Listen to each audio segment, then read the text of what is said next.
been asked about why I went with the Ram instead of either Chevrolet, GM, or Ford. Obviously, my opinion on the Titan has been documented in a previous video. And here is just genuinely why I did not go with either of the other big three, and I went with another Ram after I found myself in the market again.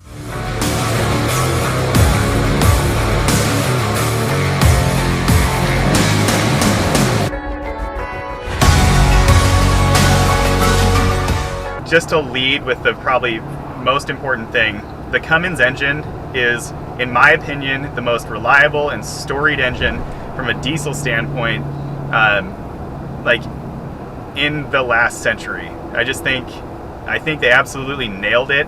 I really like how efficient the inline six design is over like a V8, and you know there's some trade-offs. You don't get really the horsepower or the revs, like the red line, so to speak, out of an inline six, but it's an inherently torquey engine, and it also is very strong and inherently efficient, and that's why you see giant trucks having an inline six as well. Obviously a somewhat different variant, but because it is an inherently more efficient design and it is inherently more torquey, but there are trade-offs.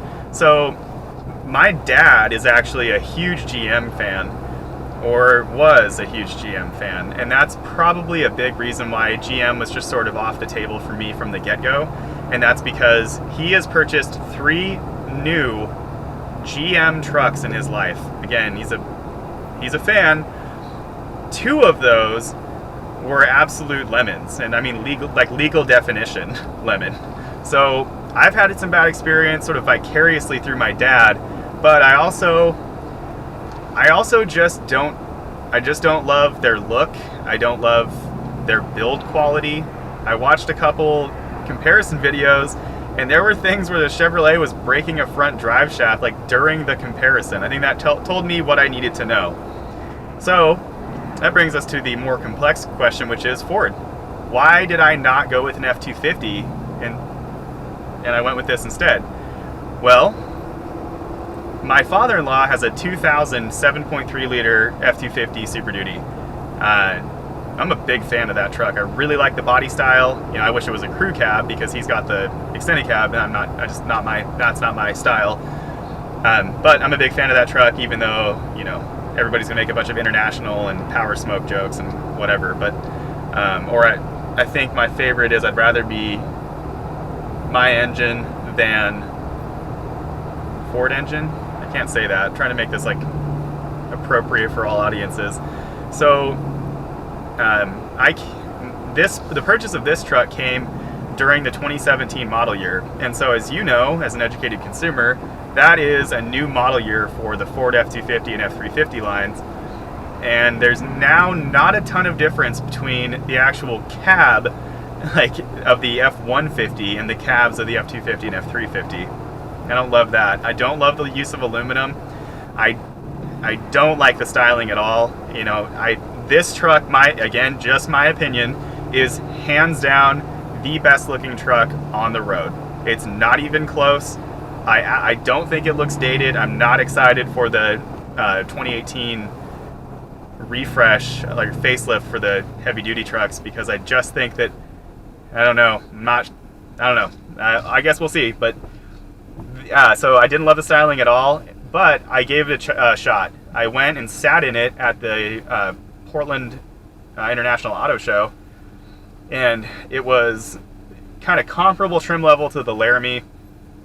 It was an extended cab, short bed, Powerstroke, you know, with a 6.7 liter diesel, and it was in blue, and my favorite color is blue, so that didn't hurt.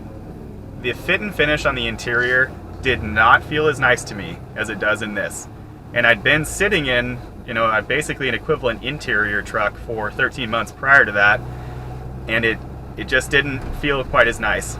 The other thing, and the final kind of nail in the coffin for me for why I didn't go Powerstroke, is that the new Powerstroke engine in the F-250, it's super quick. If you look at a drag race between this truck, a Duramax, and the Powerstroke, I believe the Powerstroke just kind of walks away from everything. Like, it's pretty quick until you hook a trailer up to it. And there are some, I think, pretty reputable like truck reviewing websites that go into, like, they actually do towing and hauling tests, and one of them is called TFL Truck. I'll just give them a mention. TFL, or the Fast Lane Truck. TFL Truck did their breakdown of the Ike Gauntlet, which is, well, you can read about it, pretty strenuous towing test. And the F-250 did very poorly, and it did poorly from a time standpoint, from a speed standpoint, from a fuel consumption standpoint. It's weird. It's like that engine was great until you loaded it up, and that seems like the opposite of the point of having a diesel. So fit and finish didn't feel as good. I don't like the styling. I don't have a problem with Ford. I've actually had really good experience with Ford, including driving a 1999 Ford Escort ZX2 for years, like a lot longer than I'd like to admit. So it didn't just like get me like this truck did. It like just kind of grabbed me and just felt right. So I like the way the center is set up. I love the interior, and I was used to it, admittedly, but I gave it a shot. The final piece of information is that once I custom ordered my truck, I wasn't obligated to the purchase at that point. I would have eaten like $1,000 if I'd walked away from it, but there are some things in life worth eating $1,000 over. And so I went on to the GM and Chevrolet websites. Actually, I just went on the GM one because I like the grill better. So I went on the GM website and I went on the Ford website, and I built sort of my like equivalent truck with on each of those sites. This truck's MSRP was $68,000. That's not a humble brag. That's an MSRP. Again, I don't think anyone has ever paid MSRP for these trucks. So MSRP was 68 grand. The Chevrolet was, I believe, like 69.5 for kind of a similar setup, as similar as I could get it. The Ford, and granted it is a brand new model year, and so there's that excitement and hype there, but the Ford was in the mid 70s from an MSRP standpoint. It's like, okay, that's all I need to know. So I bought the same truck over again, and getting a do-over. I custom ordered one to my exact specifications because this to me is my forever truck, and that's why I didn't go with Ford or with GM. And the last thing I'll say is the whole thing about the Ram used to be, the Ram with the Cummins was described really in one way, and that was the truck falls apart around the engine. And that, there is a heated debate around that. I think there's quite a bit of evidence to support that really was the truth for like the second gens, some of the third gens. But I really feel like, based on my own personal experience working on this truck, working on other trucks, talking to people who are familiar with heavy duty diesels, I really feel like Ram's build quality is now at a point where it is unmatched. These are just my opinions.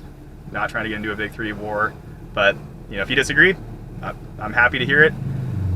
That's just why I personally, 13 months after buying my first new truck, totaled it and basically bought the exact same one over again, minus a horrible sunroof.